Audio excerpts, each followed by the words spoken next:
Buenos días, Aurelio López de Ita. Bienvenido, muchas gracias por participar en este webinar de hoy. Bienvenidos a todos los que estáis ahí. Hoy tenemos 91 inscritos en este encuentro que hoy hacemos con referentes económicos. Y para ello contamos con el presidente de CEPIME Aragón, que nos va a hablar de cómo ser pyme y sobrevivir ante la mayor crisis. Es una tarea que parece complicada a la luz de los datos que la semana pasada nos avanzaba el Banco de España, cuando hizo sus previsiones sobre la economía española ante la crisis del COVID-19. Estima el Banco de España que ya la economía española se había contraído en un 4,7% en el primer trimestre del año, y eso a pesar de que el confinamiento solo había afectado a 15 días de marzo. Además, analizó 3 posibles escenarios con 2 metodologías diferentes para adaptarse mejor a la situación económica española, y esas 6 posibilidades arrojaba, en el mejor de los casos, una caída del Producto Interior Bruto Nacional que superaba el 6,5%. Y en el peor de los casos, un desplome que casi duplicaba el 13,6%. Con tasas de paro que se disparan en una horquilla entre el 18,3% y el 21,7%. Esto lo comparamos con la tasa de paro del 13,7% que teníamos cuando cerró el último trimestre de 2019. El cuadro más benigno de estos que acabo de decir se daba en el supuesto de que tras 8 semanas de confinamiento se produjera una normalización casi completa. Y estamos ya en la semana 7ª de actividad. El escenario más desfavorable y temido, en este caso por el regulador español, es aquel en el que el confinamiento se prorrogue durante 12 semanas y se llegue al término del ejercicio con una normalización incompleta, especialmente en las ramas ligadas a hostelería y el ocio. Si este escenario temido se produjera, estima el Banco de España que la economía perdería de un plumazo más de 169.000 millones de euros y la mayor parte de los 14 puntos básicos del Producto Interior Bruto que se fueron sumando laboriosamente entre los años 2015 y 2019. Y el paro se dispararía por encima de los 5 millones de desempleados, 1 millón, casi 2 millones más que los que teníamos al cierre de 2019. Con este panorama, Aurelio López de Ita es nacido en Mazaleón, provincia de Teruel, es profesor, licenciado en Educación Física y cursó estudios de Derecho en la Universidad de Zaragoza y en la UNED. Es presidente de CEPIME Aragón desde el 15 de febrero de 2005, presidente de CEPIME Zaragoza desde diciembre de 2004, vicepresidente de CEPIME Nacional, vocal de la Junta Directiva de COE, vocal del Consejo Económico y Social de Aragón y presidente interino del Consejo Social de la UNED. Buenos días, don Aurelio, cuando quiera. Muy buenos días. Buenos días, muchas gracias, directora gerente del IAF. Muy buenos días a todos. Mi primer deseo, evidentemente, es que todos ustedes y sus allegados gocen de perfecto estado de salud y, dicho lo cual, yo quisiera plantear lo siguiente. Yo no voy a dictar una ponencia, no voy a pronunciar un discurso, ni siquiera voy a dar una conferencia. Lo que sí voy es a plantear unas reflexiones para que luego, si les parece oportuno a todos, pues comentemos algunos de los aspectos. Nuestra directora gerente del IAF acaba de dar unos datos realmente preocupantes, creo yo espeluznantes, dada la situación actual y sobre todo vistos desde la óptica de un mundo tan complejo, tan débil y tan importante al mismo tiempo como es el de la PYME. Estamos en una situación muy complicada en lo sanitario. Podemos hablar de imprevisión, podemos hablar de falsedad en la publicación de noticias, podemos hablar de dramatismo, pero la realidad es que a día de hoy nuestra sociedad se ve inmersa en una situación imprevista, quizá imprevisible, de la cual dudosamente se pueden hacer previsiones acerca de cuál va a ser la salida y de cómo, pero lo que sí es evidente es que el dramatismo que envuelve en este momento a la sociedad española repercute no solamente en nuestra paz social, sino que repercute de manera dramática en nuestra economía. Estamos ante una situación política, como todos ustedes saben, pues muy complicada y comparativamente creo que no salimos muy beneficiados porque así como en Aragón entiendo que se están tomando las medidas adecuadas y se están haciendo las previsiones posibles para paliar las consecuencias de esta pandemia, por otro lado en España pues tenemos todas nuestras serias dudas acerca de, primero, si se están tomando las medidas adecuadas, si se está informando correctamente y si se tiene una visión clara de qué es lo que hay que hacer, de cuáles son las medidas que hay que tomar y de cuáles van a ser las consecuencias globales de nuestra situación.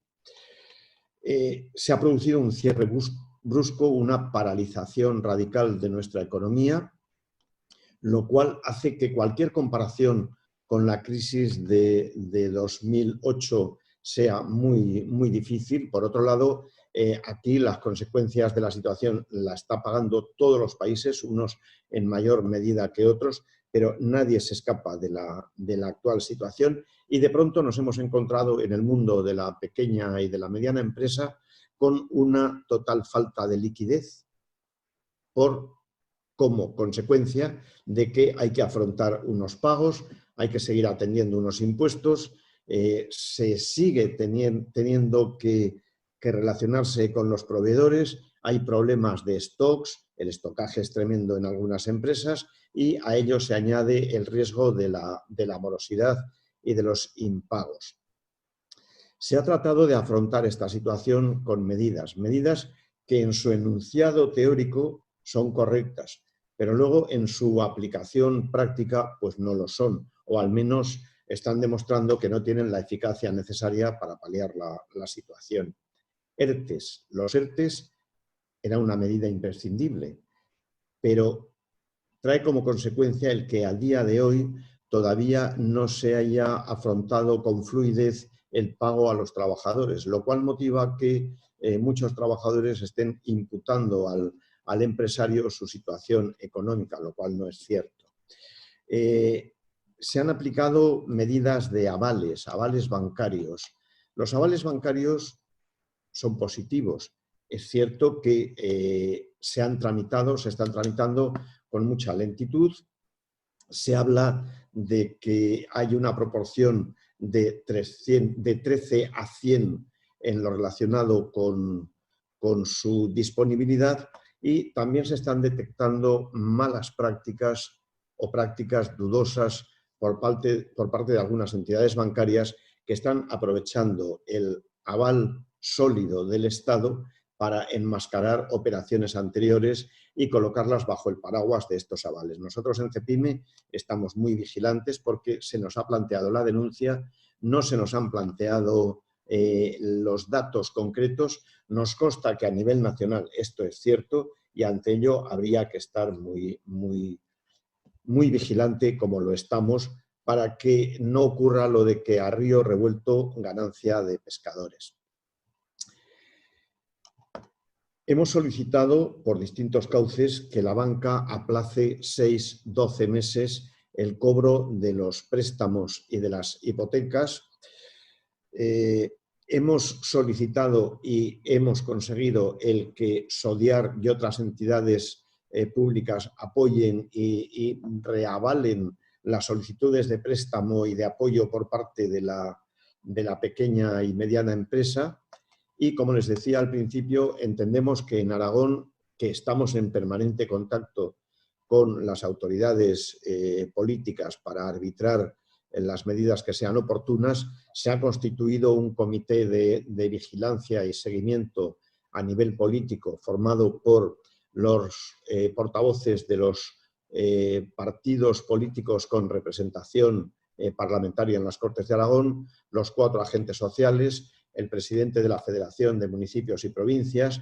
Hay también un comité técnico de expertos que están aportando en cada momento sus sus ideas y sus posibles soluciones. Es decir, hay un diálogo fluido, yo entiendo que eficaz, y que además permanentemente está vigilando el desarrollo de la situación. Ello es el cauce adecuado para que nosotros planteemos propuestas de solución de cara al futuro, porque ¿cuál es el futuro que nos espera y que preveemos en este momento? Bueno, pues es un futuro muy complicado en lo social, en lo económico, en lo sanitario. En lo social, evidentemente, el pueblo español y el pueblo aragonés en este caso ha afrontado con resignación y con disciplina todo este periodo de confinamiento que ya va siendo muy largo. Lo ha afrontado, como digo, con disciplina.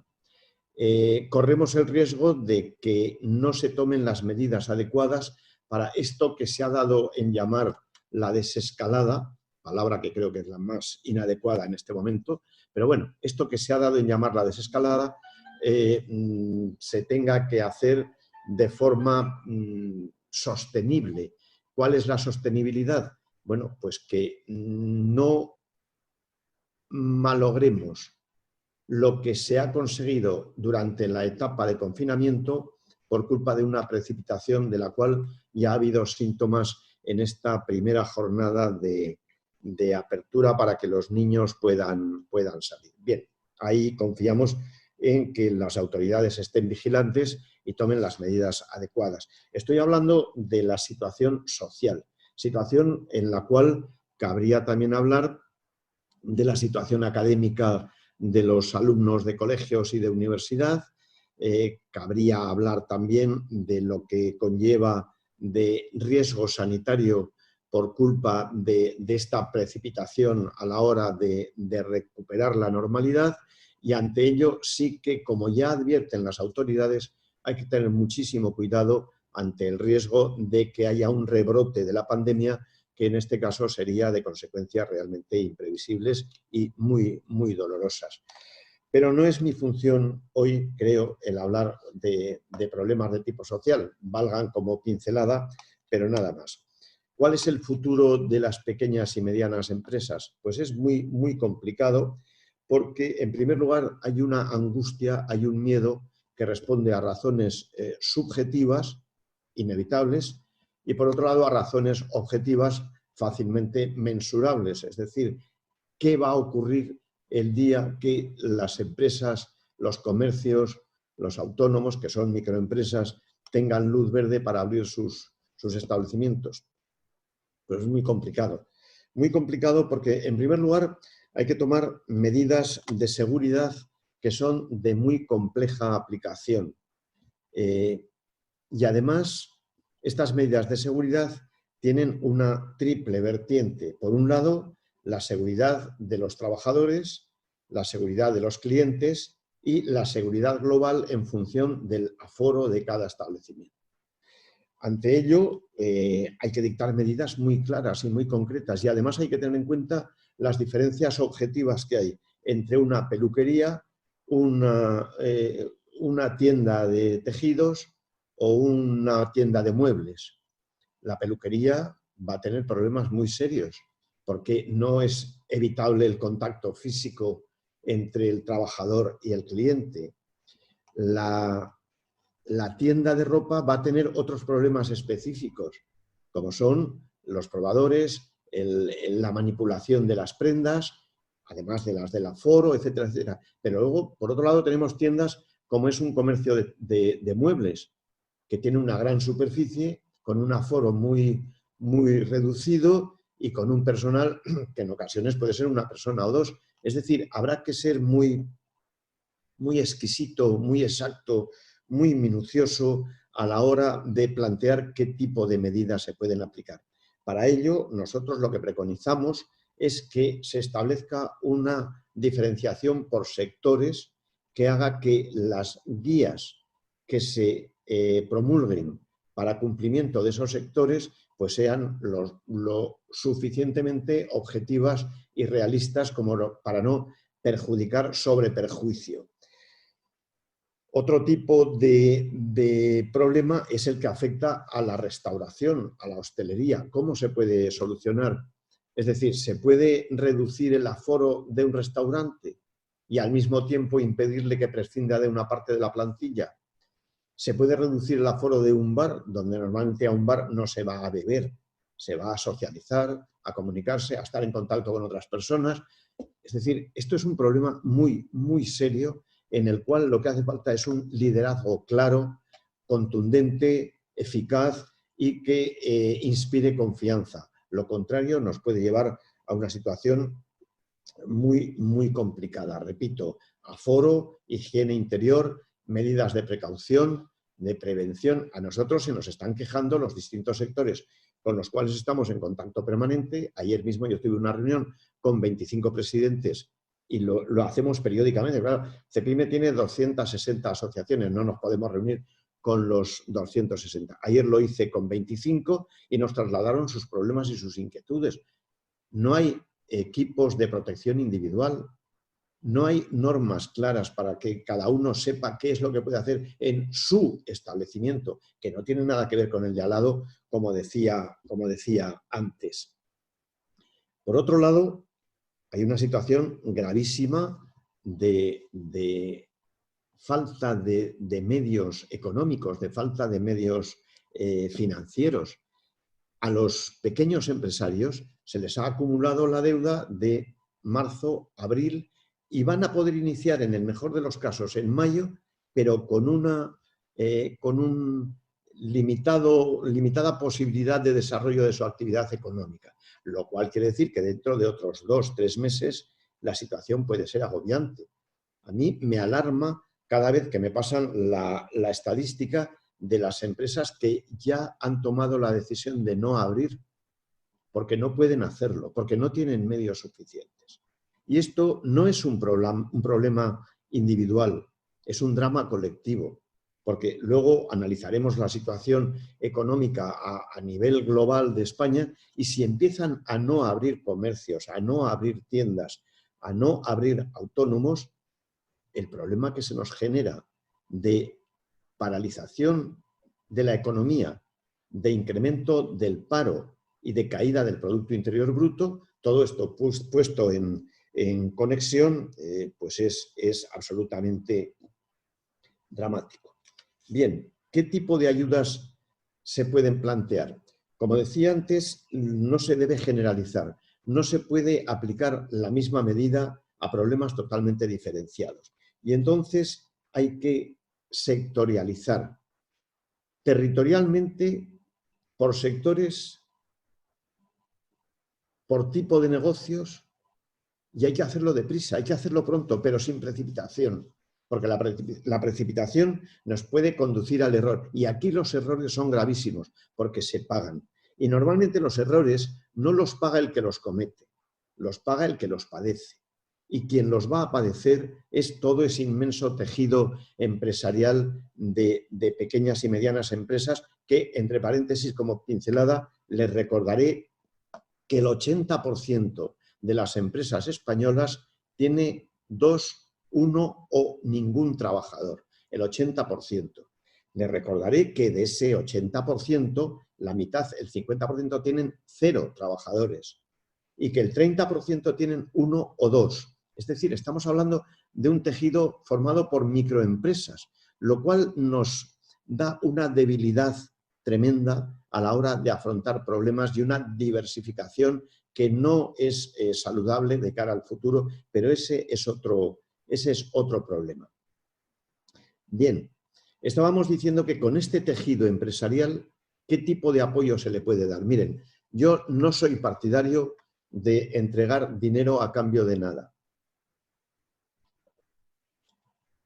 No soy partidario porque tendremos que aplicar la vieja norma del pez y la caña. En este caso, dar dinero a cambio de nada sería dar un pez que se consume inmediatamente. Pero, ¿en qué puede consistir la caña? Es decir, ¿cómo se puede ayudar a un pequeño comercio?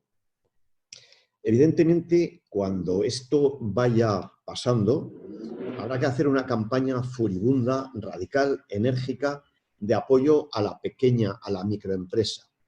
Y esta campaña tiene que consistir fundamentalmente en reactivar el consumo. Y para reactivar el consumo, todas las ayudas se tienen que dirigir a incentivar el consumo, a que el comprador se dé cuenta de que hacer sus compras en el pequeño comercio de su barrio, de su zona, tiene ventajas para él y evidentemente para la sociedad, pero las ventajas para él tienen que venir de la mano de las ayudas.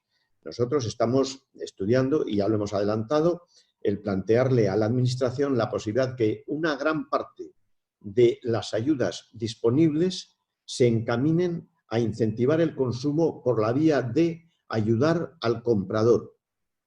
¿De qué forma? Pues lo estamos estudiando, pero es imprescindible que la diferencia de precio que pueda haber entre la compra hecha online y la compra realizada al pequeño comercio se vea compensada por ayudas públicas. E igual que hay planes Renove para automóviles, para electrodomésticos, para muebles, lo haya también para el pequeño consumo. Yo sé que es difícil, somos conscientes de que eso entraña una dificultad que habrá que superar, porque de lo contrario, el incremento de compra online es la muerte inmediata del pequeño comercio.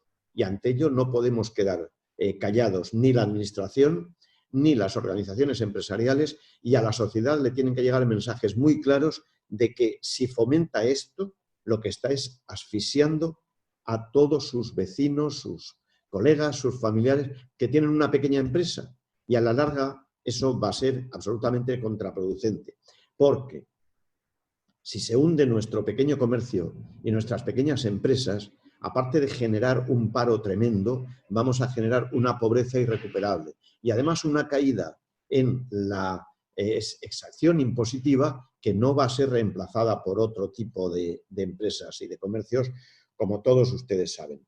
Estas campañas de ayuda, de divulgación y de apoyo tienen que ser radicalmente enérgicas, lo cual no excluye para que en casos puntuales y muy meditados se apoye a aquellas pequeñas empresas que no puedan superar sus gastos acumulados durante este tiempo.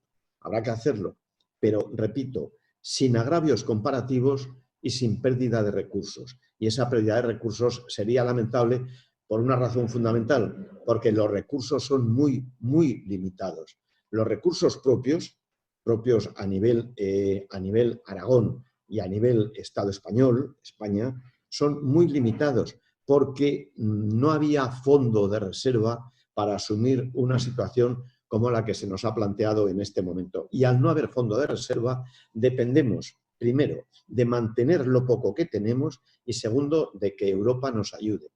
La ayuda europea yo comprendo que es muy cuestionable porque no nos hemos comportado con la eficacia y la ética exigibles a todo aquel que recibe ayudas. Y esto lo sabe todo el mundo. Y no nos debe extrañar que en este momento Europa nos pida cuentas y nos pregunte para qué queremos el dinero que estamos pidiendo. Y el para qué va a ser de difícil respuesta, porque, repito, en muchos casos, lamentablemente, no lo hemos administrado con la eficiencia y con la ética que eran necesarias. Pero no nos va a quedar más remedio que pedir dinero a Europa. ¿Por qué? Porque con los recursos propios no nos llega. La directora gerente del IAF lo estaba diciendo al principio. Estamos hablando de cifras arrolladoramente dramáticas. O sea, estamos hablando de caídas del Producto Interior Bruto que pueden llegar a cifras de 2 dígitos. Estamos hablando de que los parados se pueden incrementar hasta llegar a alcanzar los 5 millones y lamentablemente va a ocurrir así. Estamos hablando de que a día de hoy, en España, 21 millones de ciudadanos están viviendo o dependiendo del Estado. Y ahí englobo funcionarios, pensionistas, parados, etcétera, etcétera.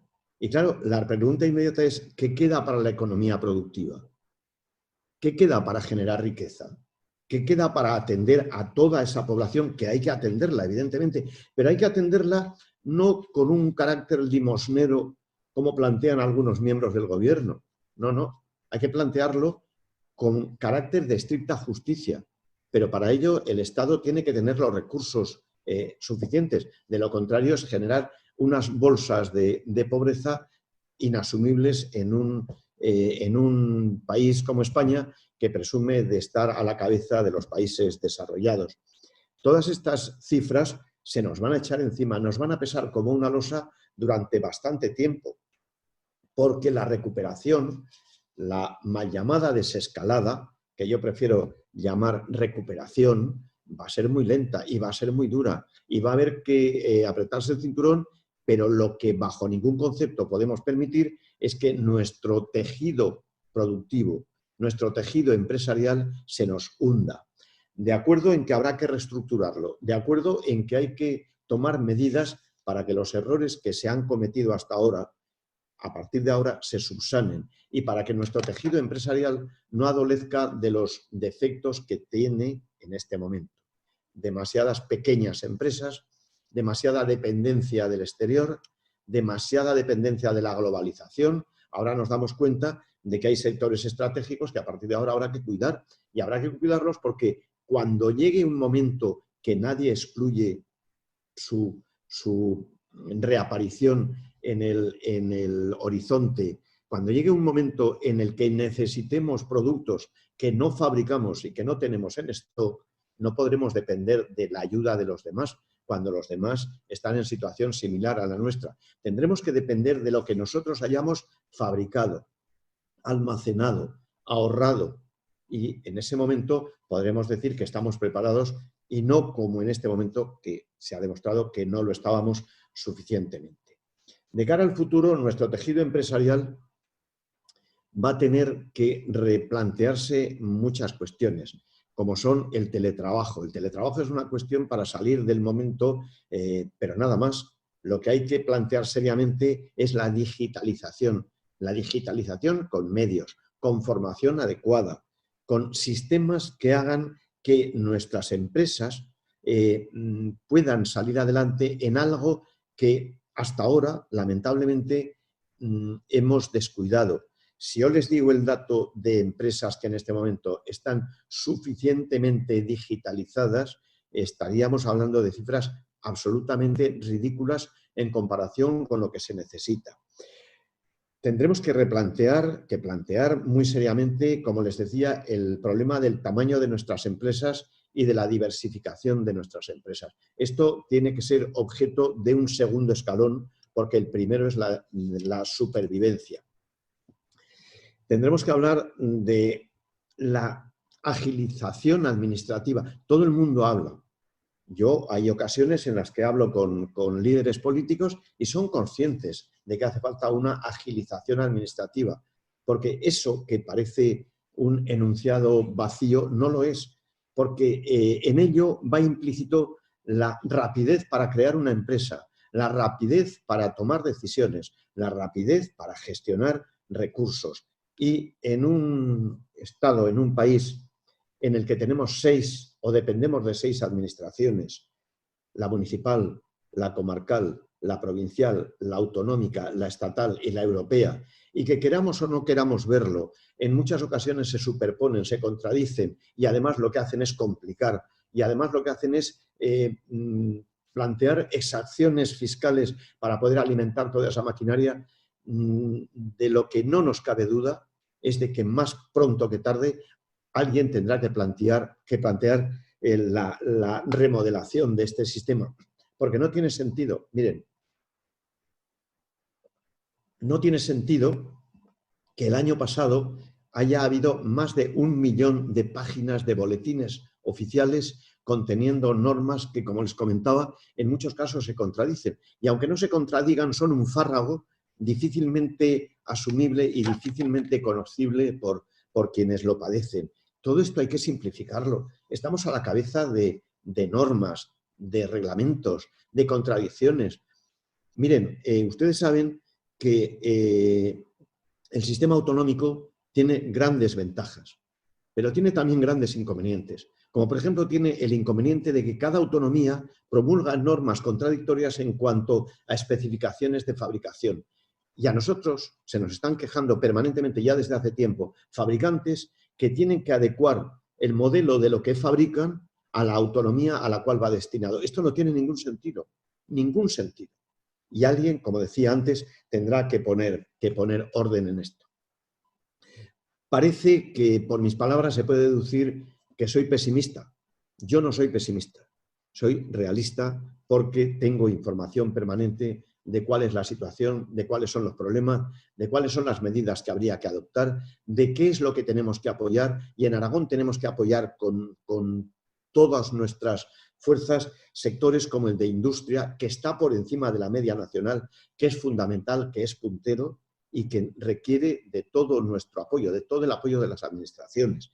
Porque no hablamos solamente de grandes empresas, que las hay, pero es que detrás de esas grandes empresas hay una pléyade de proveedores, de suministradores de material, de transportistas, de logística, etcétera. Digo logística, y ese es otro de los grandes sectores en los que Aragón es puntera y lo tiene que seguir defendiendo, porque además hemos invertido un gran capital humano, tecnológico, territorial. Tenemos unos magníficos medios para que la logística siga siendo en Aragón un sector puntero. Tenemos una agroalimentación que está produciendo alimentos para una población muchísimo mayor que la de Aragón y que está exportando y que tiene un pulmón tremendo y que además se supera cada día, a pesar de las gravísimas dificultades que todos conocen de que el machacado sea el productor, pero esto yo confío en que por la presión de las organizaciones agrarias y por propio sentido común y por lógica se vaya superando. Tenemos un sector turístico hotelero con una pujanza tremenda y con unos recursos naturales envidiables y que además nos van a seguir sacando del apuro. Tenemos un sector cultural y de ocio al cual habrá que apoyar ahora tremendamente porque lo está pasando muy mal y además no podemos ignorar que esta paralización de meses del sector cultural está haciendo que personas que dependían de sus actividades del día a día, de sus representaciones, de sus orquestas, de sus libros, etcétera, pues tenemos que apoyarlo, hay que apoyarlo. Tenemos unos servicios sociales que lo han pasado muy mal.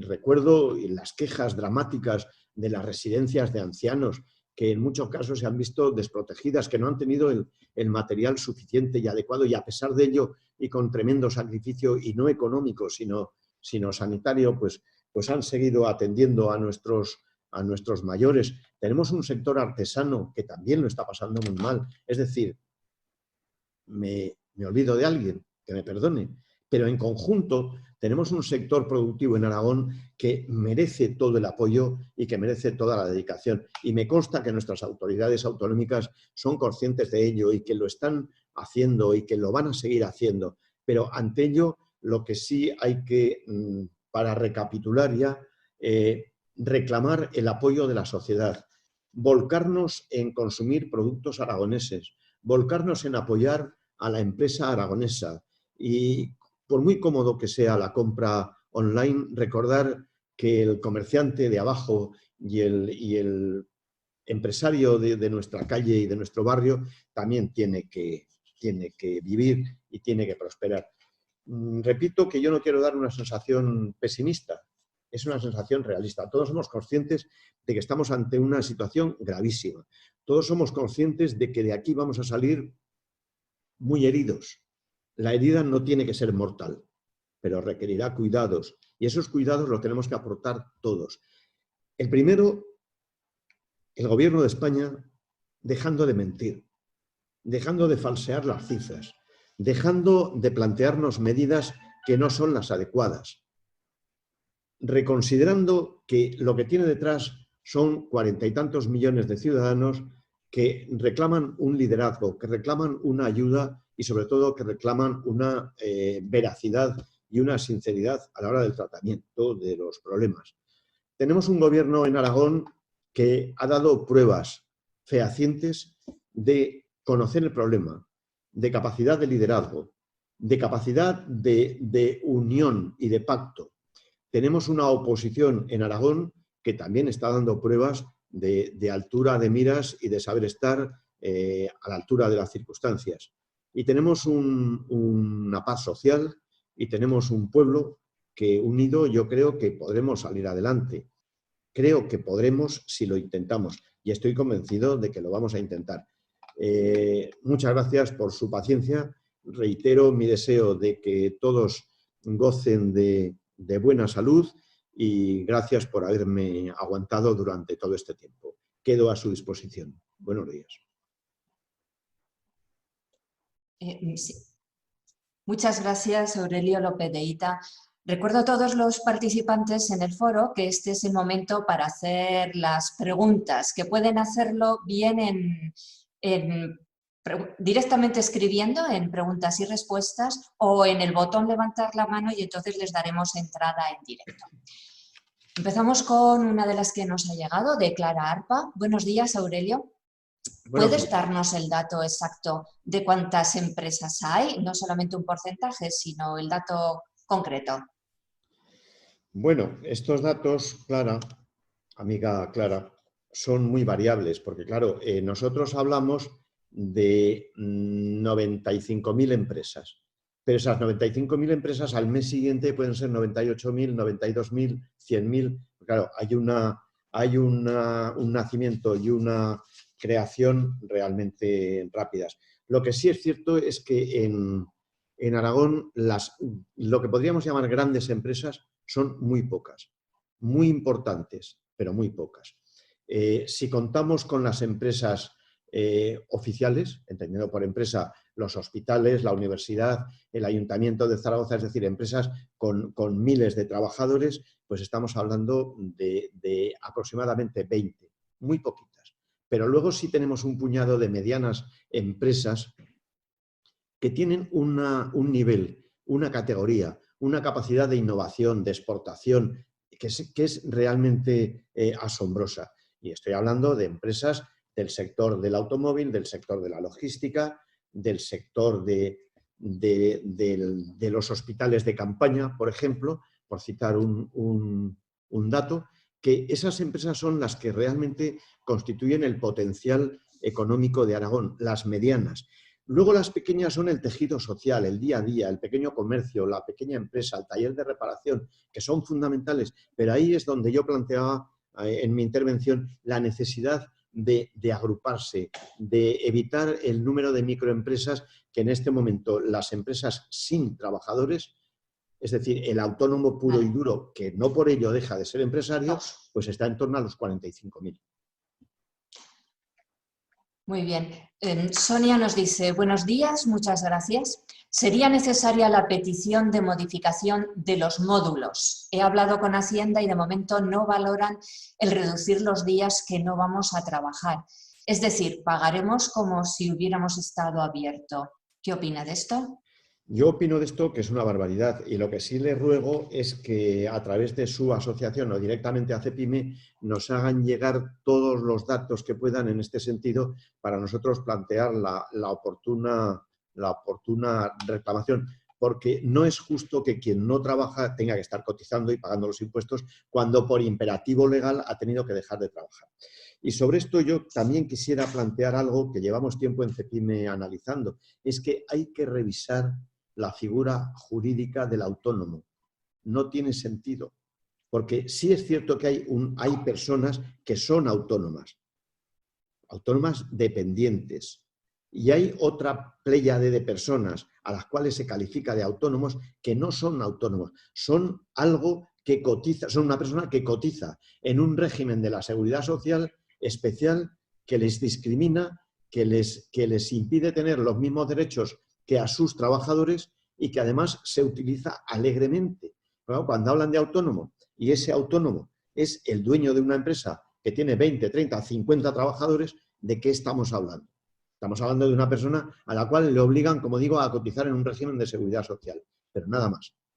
Entonces, esto es de las cosas, igual que lo de los módulos, que yo espero que alguien empiece a darse cuenta de que es una anomalía que nos diferencia con el resto de Europa. Y, hombre, bien está que nos diferenciemos de Europa en lo positivo, en que no nos diferenciemos en lo positivo, pero sí que en lo negativo hay que solucionar. Pues muchas gracias. Del acuerdo político y el diálogo social y la cooperación público-privada en agentes empresariales y sindicales de Aragón, de la que se ha referido, se puede considerar una buena práctica aragonesa, pero a su juicio, ¿cómo podemos hacer para que España tome como referencia a esta comunidad autónoma en estos aspectos? Miren, lo del diálogo social no es una entelequia. En Aragón podemos presumir de que hace más de 20 años, bastante más de 20 años, el diálogo entre sindicatos y organizaciones empresariales es permanente y positivo.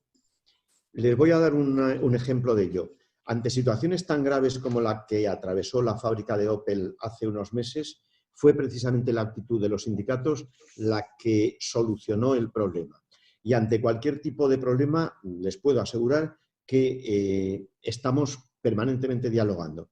En Aragón fuimos capaces ya hace muchos años de crear un organismo como el SAMA, el Servicio Aragonés de Mediación y Arbitraje, el cual, aparte de descargar al sistema judicial de una serie tremenda de conflictos que de otra manera acabarían en los tribunales, logra que se haga con fluidez, con equidad y con acuerdo.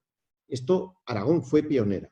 En lo que respecta al resto de España, miren, yo sé, porque tengo noticia fehaciente de ello, que en el resto de España se nos envidia y que yo a veces me he tenido que escuchar en reuniones en Madrid con otros representantes empresariales lo de cómo sois capaces de hablar con los sindicatos. Esto parece una barbaridad, pero es cierto. Y no es que seamos capaces de hablar, es que somos capaces de negociar, de llegar a acuerdos y de llevarnos personalmente bien. Cada cual luego defendiendo sus intereses, pero hay varias formas de defender los intereses. Unas dialogando y pactando y otras riñendo. Y las riñas normalmente lo único que producen es rotura de vajilla e hinchazón de ojos. En Aragón esto afortunadamente no ocurre y además es cierto que se puede esgrimir como un aliciente para que otras empresas se implanten en Aragón. Porque una de las primeras cosas que preguntan es precisamente eso.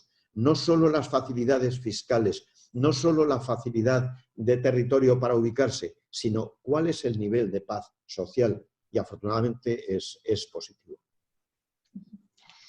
Gracias. En relación con esto mismo, Juanjo Espligares dice: Aurelio, muchas gracias por tu realismo y total claridad. ¿Por qué a nivel nacional no se está teniendo en cuenta a las organizaciones empresariales y a los agentes sociales tal y como lo estamos haciendo en Aragón? Además, desde tu puesto en CEPIME a nivel nacional, me imagino que estarás haciendo esfuerzos para ello. Y otra, en el binomio venta online y pequeño comercio, has dicho que estáis pensando en medidas. ¿Puedes adelantar alguna? A ver, la primera pregunta. Yo hace tiempo que intento preconizar a nivel nacional que las cosas se hagan como las hacemos en Aragón, pero no depende de mí. No depende de mí y también reconozco que el peso de las organizaciones empresariales y la relación entre ellas no es el mismo en el resto de España que en Aragón. Y los sindicatos también es cierto que a nivel nacional pues tienen a veces actitudes completamente diferentes. Por eso lo que tenemos que hacer es intentar predicar, pero no contaminarnos. En cuanto a lo de la venta online, como he dicho, y el comercio, vamos a ver, la venta online es muy cómoda y es cierto que a día de hoy es el gran enemigo del pequeño comercio, porque es cómoda, porque es rápida e incluso porque puede ser más barata. ¿De acuerdo? Pero ante ello tenemos que arbitrar medidas. ¿Qué tipo de medidas? Lo estaba insinuando en mi intervención. Hay que ayudar al comprador para que en vez de comprar online lo haga en el pequeño comercio. ¿Cómo se le puede ayudar? Primero, mentalizándole, educándole, insistiéndole, pero a Dios rogando y con el mazo dando. Además de eso, hay que ayudarle económicamente. ¿Cómo? Eso es lo que estamos estudiando. Estamos estudiándolo y además ya lo hemos planteado en líneas generales al Gobierno de Aragón, pero el mecanismo es complejo. También se lo hemos planteado al Ayuntamiento, pero repito, el mecanismo es complicado, es complejo pero no es dinero tirado.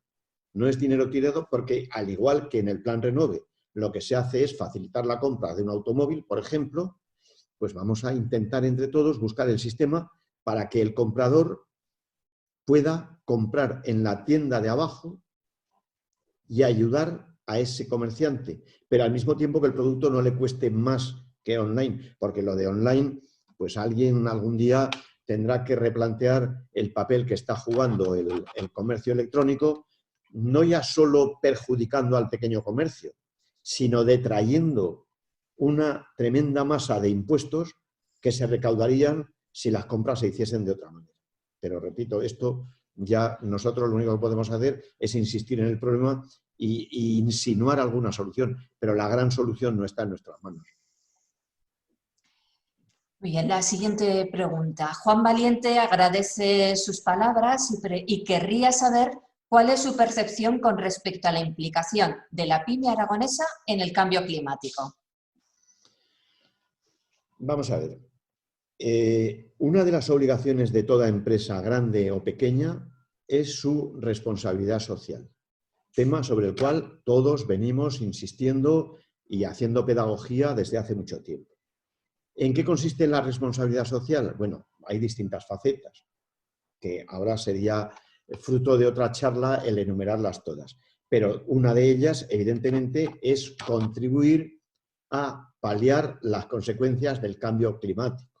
¿Esto cómo se puede hacer? Hombre, depende del tipo de empresa y depende del sector, pero lo que sí es evidente es que tanto las organizaciones empresariales sectoriales como la administración en sus campañas de pedagogía, como todos los medios que se puedan utilizar para concienciar al empresario de que debe respetar determinado tipo de normas y adoptar determinado tipo de prácticas, yo creo que se está haciendo. Miren, es suficiente con darse una vuelta por cualquier municipio de la provincia de Zaragoza o de todo Aragón para ver hasta qué punto las cosas han cambiado en relación con hace 10, 15, 20 años.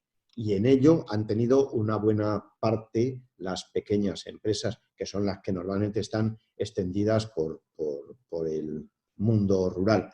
Las grandes empresas lo hacen ya, tienen sus propios mecanismos de reciclado, de adopción para el cumplimiento de las normas, etc. A la pequeña empresa hay que ayudarle, hay que apoyarle, pero es fundamental. Y yo creo que los pequeños empresarios están concienciados.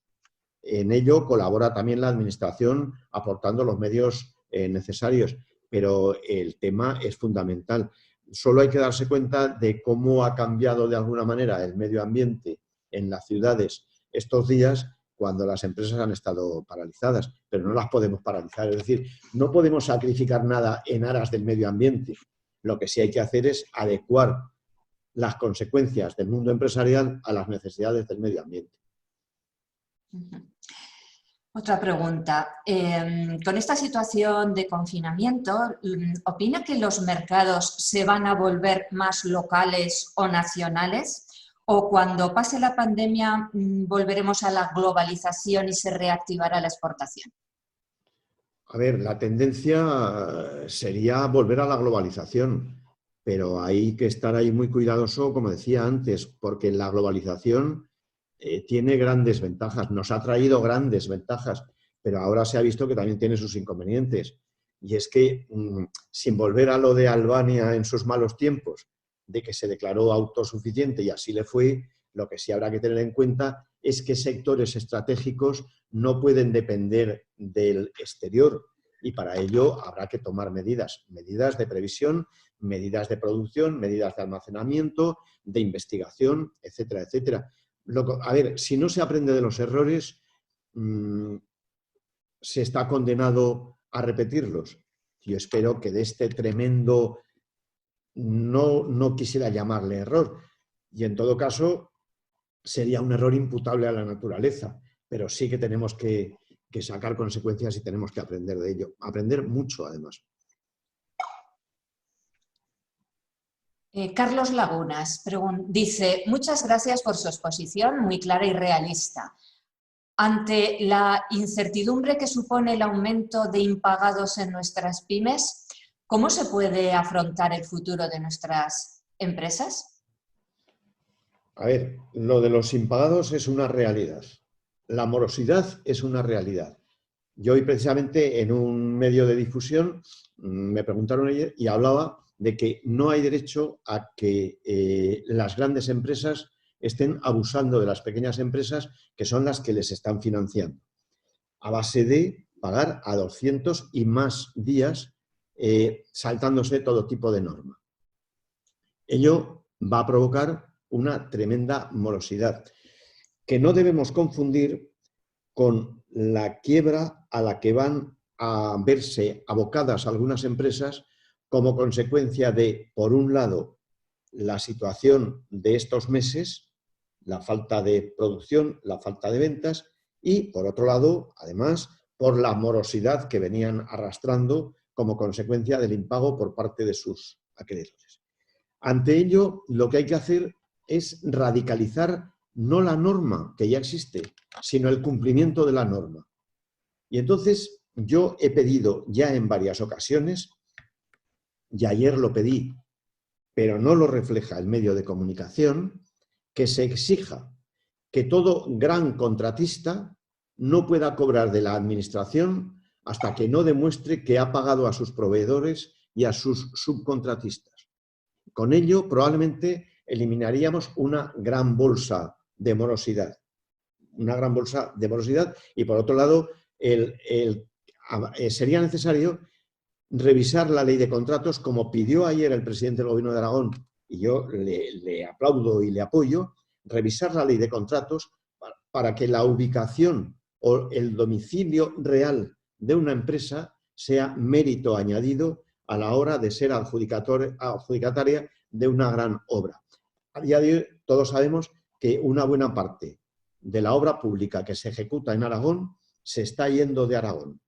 Se está yendo de Aragón la adjudicación, pero no la realización de la obra, que corre a cargo de pequeñas o medianas empresas subcontratistas, que son las que están financiando a la gran contratista, con lo cual estamos consiguiendo la consecuencia pérfida de que una gran parte del capital aragonés se nos vaya afuera.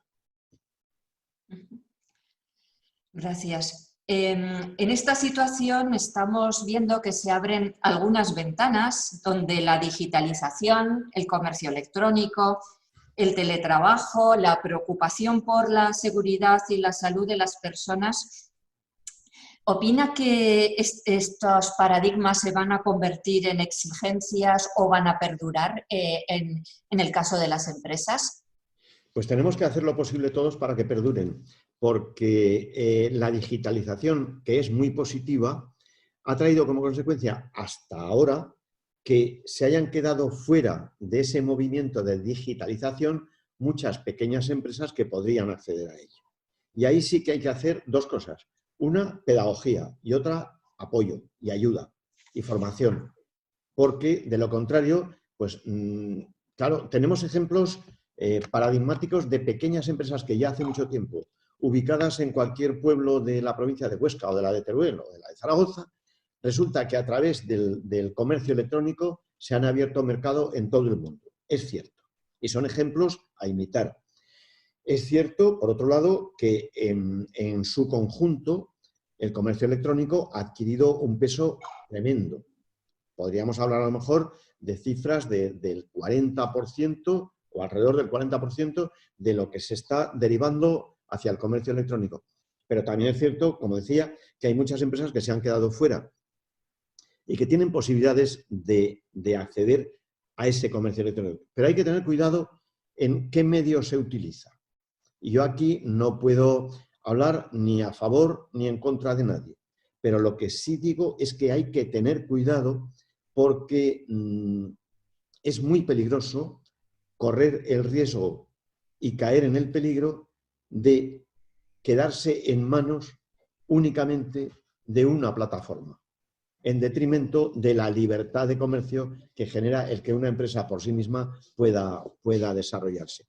Resumiendo, comercio electrónico, sí, todos los que puedan, que son muchos, y además hoy en día se ha demostrado que pequeños comercios que hasta ahora ni les había pasado por la cabeza, en estos días de confinamiento, en estas semanas, han accedido a algo que para ellos era impensable. Eso hay que mantenerlo y hay que perfeccionarlo, pero hay que perfeccionarlo con mucho cuidado, repito, para no caer en manos de ningún tipo de monopolio. Muy bien. Loreto dice, la pequeña empresa y sobre todo la microempresa están indefensas ante el sector bancario. ¿No le parece que sería imprescindible contar con un mediador o respaldo en la relación microempresa-banco? Totalmente de acuerdo. La microempresa es lo más débil y lo más indefenso que hay. Y cuando tiene que recurrir, lo cual lógicamente es necesario, a una entidad bancaria, pues corre dos riesgos. Uno, que la entidad bancaria no le haga caso, ningún caso. Dos, que la entidad bancaria abuse de esa microempresa, como todos sabemos, exigiéndole avales, imponiéndole condiciones diferentes a las de la gran empresa, etc. Yo creo que esto va a ser inevitable, pero va a haber que vigilarlo. Es decir, va a haber que tener mucho cuidado porque precisamente ayer algunos, como decía antes, algunos presidentes de la asociación se nos quejaban ya de malas prácticas que se están ejecutando en este momento. Y esas malas prácticas hay que combatirlas, hay que erradicarlas. ¿Qué organismo puede ser garante y vigilante de esto? Pues bueno, habrá que recurrir, según el tipo de la anomalía, al Banco de España. Según cuál, a la Asociación de Defensa de los Clientes de Banca. Perdón, no recuerdo en este momento cómo se llama, pero ya saben a cuál me refiero. Habrá que recurrir a las organizaciones empresariales que cuando tengamos datos fehacientes del tema podamos hacer la reclamación oportuna o airear el fallo.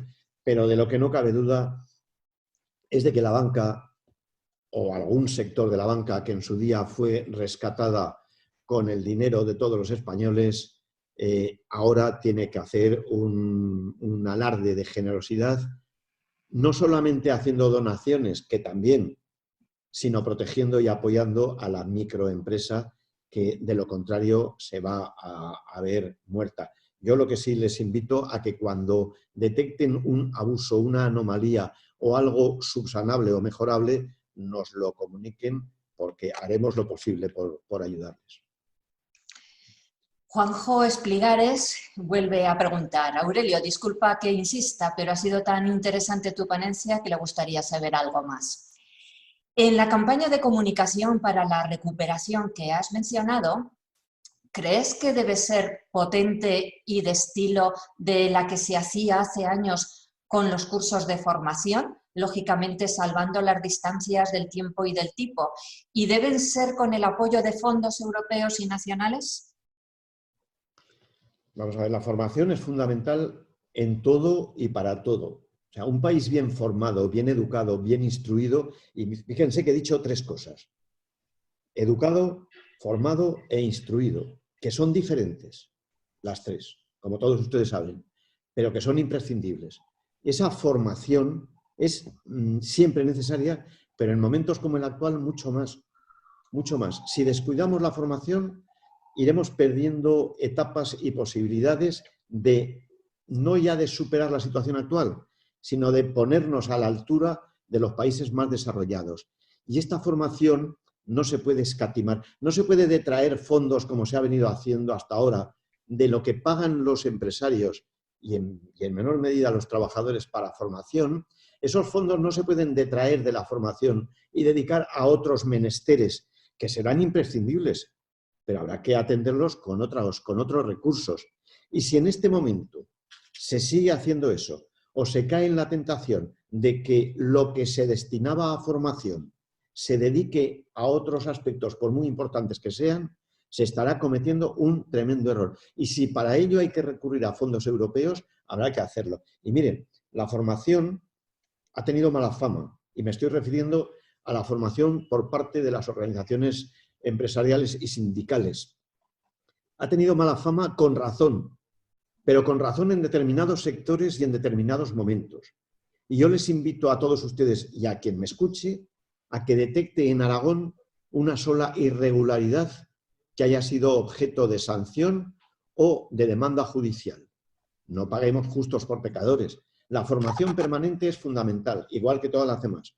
Pero la formación de nuestros trabajadores y de nuestros empresarios y de los aspirantes a ser trabajadores y de los aspirantes a ser empresarios es fundamental, porque de lo contrario seguiremos teniendo un tejido empresarial que no dará la talla. Y si para eso hay que invertir dinero, habrá que invertirlo y habrá que sacarlo de donde sea. Y como decía al principio, mucho cuidadito con los fondos dedicados a la formación, específicamente porque se detraen de las cuotas de los empresarios y de los trabajadores, mucho cuidadito con dedicarlo a otros menesteres. Alfonso López dice: si eres autónomo, administrador de una empresa que entró en concurso de acreedores y el concurso resultó fortuito, pero avalabas un crédito bancario, aunque el concurso fuese fortuito, quedabas en la sirve como moroso. Luego montas una empresa, funciona bien, pero andas justo de financiación. Y como eres administrador único, el banco revisa tu sirve y no te concede nada. ¿Qué otros medios hay por los que financiarse? ¿No hay una segunda oportunidad? Lamentablemente, lo que usted dice es cierto, totalmente cierto. En España todos conocemos, y conocemos directamente no porque nos lo hayan contado, cuántos empresarios en la crisis de 2008 se fueron a la ruina, se quedaron sin patrimonio personal, no se les aplicó ningún tipo de segunda oportunidad, y no solamente ello, sino que además se les persiguió y se les persigue como delincuentes el resto de su vida. Porque, fortuitamente, una empresa, igual que emerge y prospera, también se puede arruinar. Y probablemente, y en muchos casos, no por una mala administración, sino por consecuencia de que, igual que los seres vivos y de todo tipo, fauna y flora, nacen, crecen y mueren. Y las empresas nacen, crecen y mueren. Y cuando mueren, puede ser por muchas razones. Y en España, lamentablemente, cuando una empresa muere, no solamente desaparece un factor de producción, sino que emerge un presunto delincuente que es el empresario. Yo lamento ser tan duro, pero es una pura realidad, con el agravante de que, como muy bien usted dice, cuando ese presunto delincuente intenta crear una nueva empresa y la crea, sigue como un estigma la consecuencia de su empresa anterior. Aquí se nos llena la boca muchas veces con grandes enunciados y uno de ellos es el de la segunda oportunidad. Es mentira, no existe. Existe una cosa residual, muy concreta, muy específica, la condonación de una parte de la deuda si se dan determinadas circunstancias, de una parte de la deuda. Todo eso no es la segunda oportunidad, como ustedes bien saben. Y eso es algo que nos diferencia con respecto a los países desarrollados. Hay sitios en los que ser un empresario que ha fracasado es de alguna manera un mérito para reemprender. Y luego hablaré de lo de emprender. Es un mérito para reemprender una empresa. En España es un estigma. Esa es la diferencia. Y ahora que he dicho lo de emprender, se ha hecho uso y abuso de lo de los emprendedores. Yo creo que entre todos estaremos de acuerdo en que de lo que hay que hablar es de empresarios. Emergentes, jóvenes, nuevos, fracasados, de segundas nupcias, como sea, pero empresarios. Lo de emprendedores, no hay mayor ni mejor empresario que el que lleva años al frente de una empresa, porque ese emprende todos los días.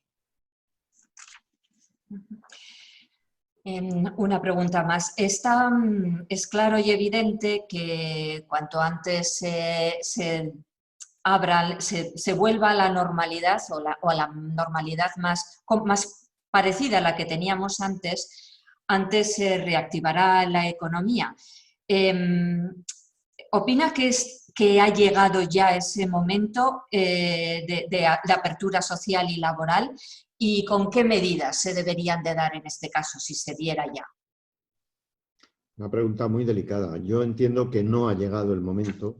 Entiendo que tiene que ser de forma escalonada. Entiendo que tiene que haber todos los sistemas de prevención posibles y de lo contrario no hacerlo, porque reabrir alocadamente es condenarnos a lo que prevén algunos científicos, que es el rebrote de esta situación.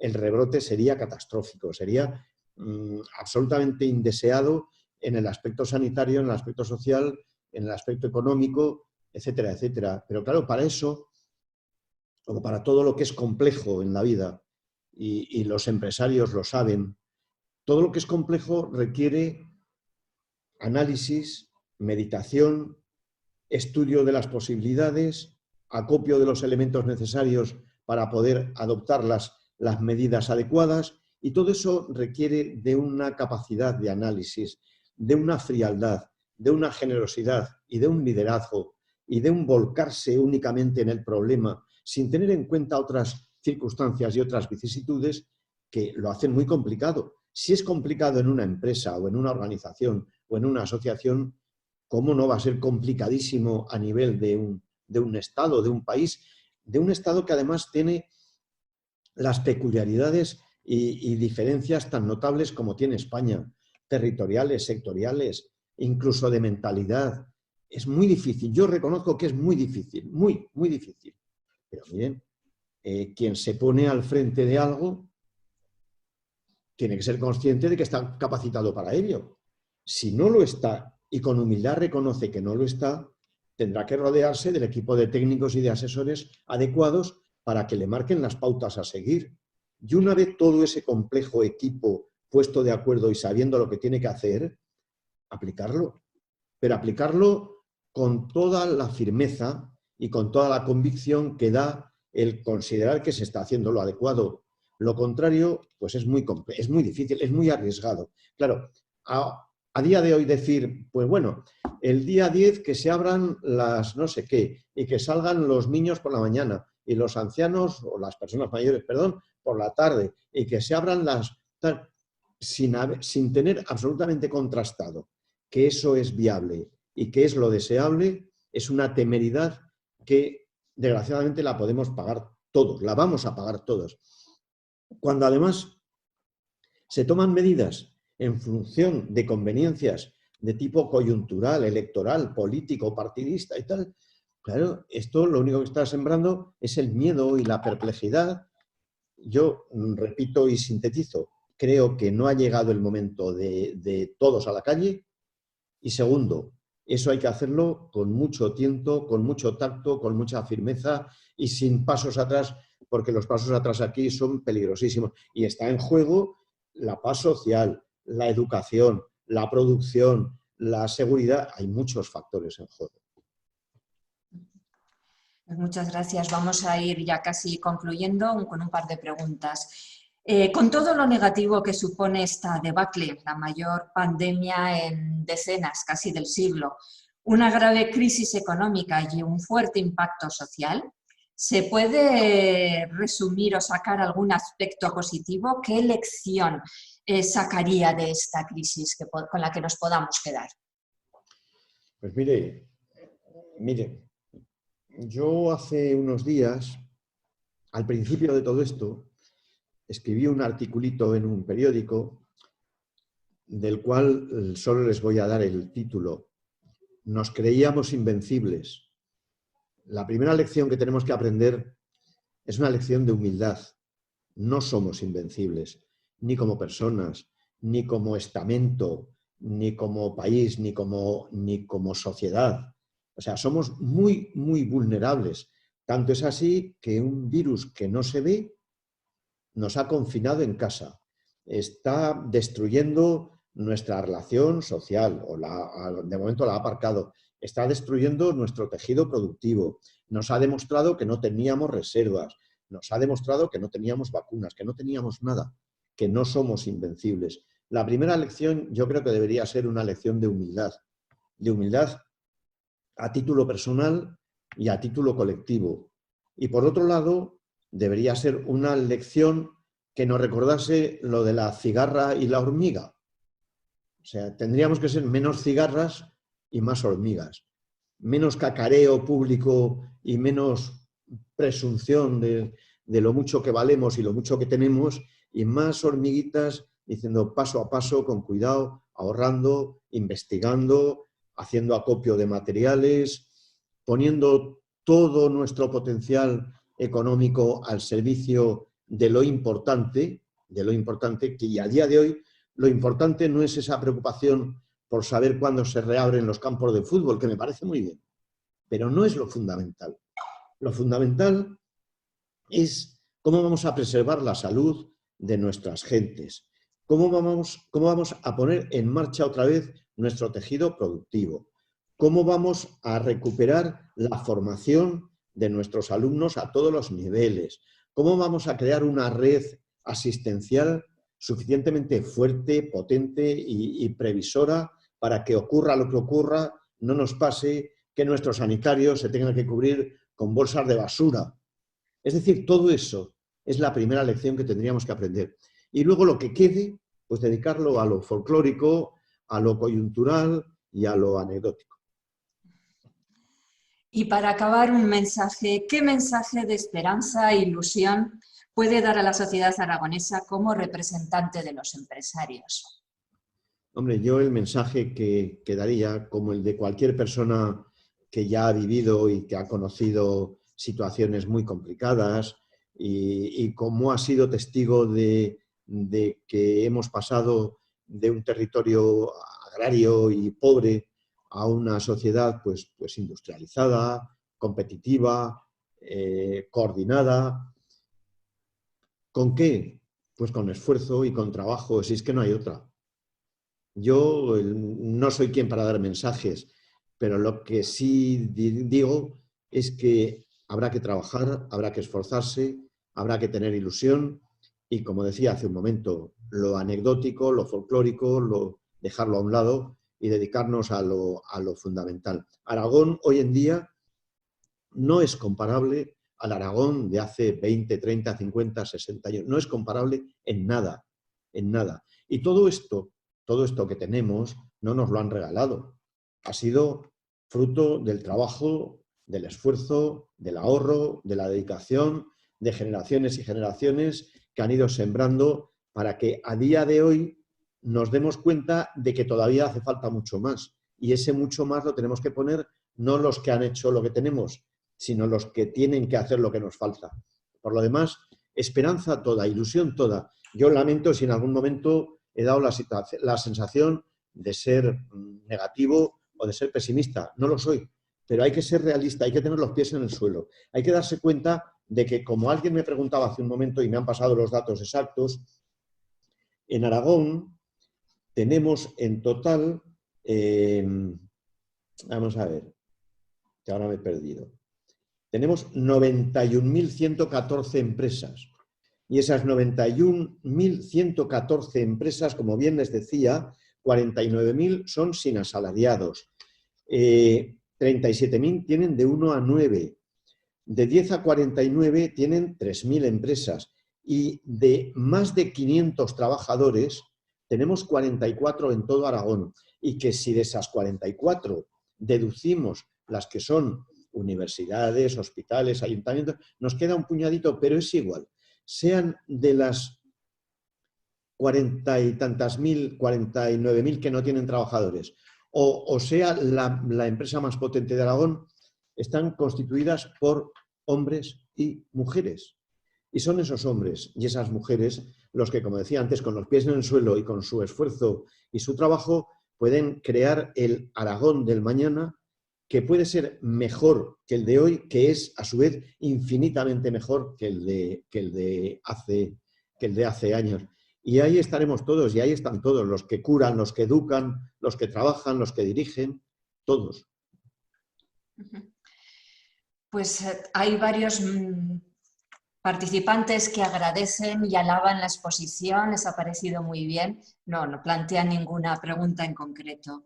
Así que Aurelio López de Hita, presidente de Cepime Aragón, muchísimas gracias por compartir con nosotros la experiencia, las opiniones y también las sugerencias para las pymes y para las personas sobrevivir ante la mayor crisis a la que nos estamos enfrentando. Muchas gracias también a todos los participantes. Recordaros que al final de esta tarde tendréis colgados en la web todas la grabación y las preguntas y respuestas.